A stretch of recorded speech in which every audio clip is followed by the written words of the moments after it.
प्यारे बच्चों, आज हम कक्षा 6 की प्रश्नावली 3.2 के सवाल हल करेंगे।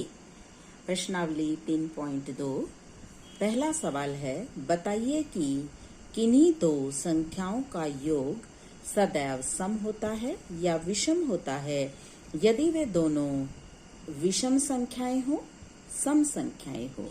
इस क्वेश्चन में हमने क्या पूछा गया हमसे कि दो संख्याओं का योग सम होता है या विषम होता है यदि वे विषम संख्याएं हों।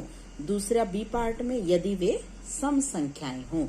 तो पहला पार्ट, यदि दोनों संख्याएं विषम हो तो हम जानना चाहते हैं कि उनका सम, उनका योग क्या होता है। यदि दोनों संख्याएं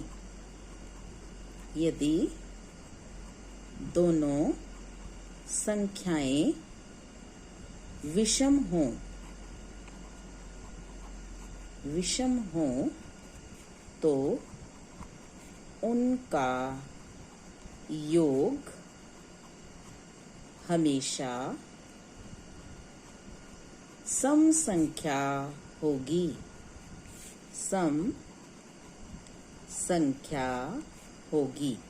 हम इसको चेक कर सकते हैं।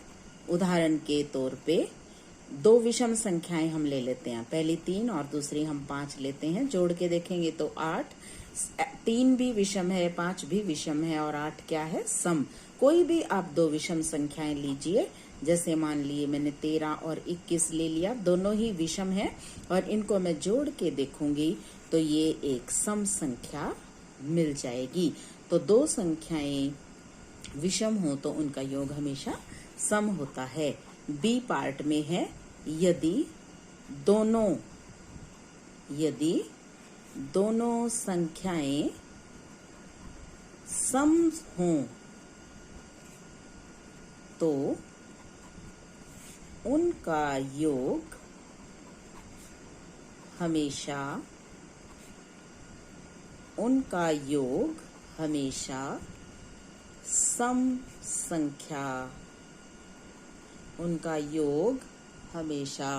सम संख्या होगा। अब इसमें हम दो संख्याएं सम ले लेते हैं। 2 और 4 ले लिया तो कितना जोड़ आया, 6 आ गया।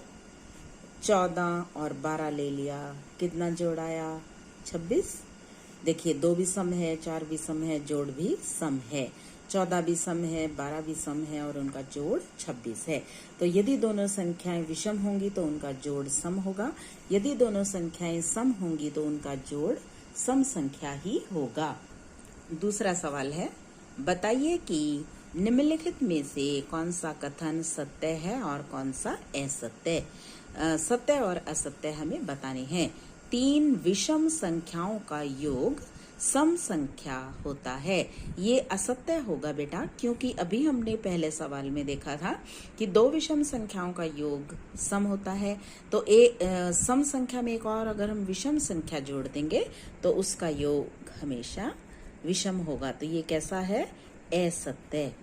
अगला, 2 विषम संख्याओं और एक सम संख्या का योग सम होता है। ये सत्य है, क्योंकि 2 विषम संख्याओं का जोड़ एक सम संख्या और सम संख्या में सम संख्या को जोड़ेंगे तो वो भी सम संख्या ही होगी।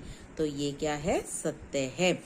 3 विषम संख्याओं का गुणनफल विषम होता है। 3 विषम संख्याओं का गुणनफल, हम 3 विषम संख्याओं की गुना करके देखते हैं। मान लीजिए मैं 3 विषम संख्याएं ले लेती हूँ, 3, 5 और 7। मैं उनको गुना करके देखती हूँ तो 3 गुना 5 गुना 7, 3 पंजे 15, 15 सत्ते 105, जो कि सत्य होगा। तो 3 विषम संख्याओं को अगर हम गुना करेंगे तो वो विषम संख्या ही आएगी। अगला है, यदि किसी सम संख्या को 2 से भाग दिया जाए तो भागफल सदैव विषम होता है। सम संख्या को 2 से भाग देंगे तो भागफल भी सम ही होगा, इसलिए ये क्या है, असत्य।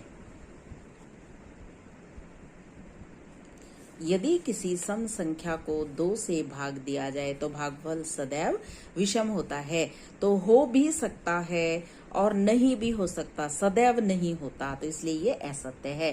सभी अभाज्य संख्याएं विषम हैं, ये भी असत्य होगा, क्योंकि हमारे पास एक अभाज्य संख्या ऐसी है जो कि सम है। एक अभाज्य संख्या ऐसी है जो कि सम है, जो कि 2 है। अगला, अभाज्य संख्याओं के कोई गुणनखंड नहीं होते, ये भी असत्य है, क्योंकि अभाज्य संख्याओं के 2 गुणनखंड होते हैं, एक तो 1 और एक वो संख्या स्वयं होती है, तो ये भी असत्य है। अगला, 2 अभाज्य संख्याओं का योग सदैव सम संख्या होता है, ये भी असत्य है। मान लो एक अभाज्य मैंने 2 ले ली और एक अभाज्य मैंने 3 ले ली, उनको जोड़ के देखेंगे तो वो कैसा आएगा, वो सम आ जाएगा। अगला, केवल 2 ही एक सम अभाज्य संख्या है, बिल्कुल सही। 2 एक ही ऐसी अभाज्य संख्या है जो कि सम है। सभी संख्याएं सम संख्याएं भाज्य संख्याएं हैं, सभी सम संख्याएं भाज्य संख्याएं हैं, ये भी असत्य है, क्योंकि 2 एक ऐसी संख्या है जो कि सम है लेकिन अभाज्य है। 2 सम संख्याओं का गुणनफल सदैव सम संख्या होता है।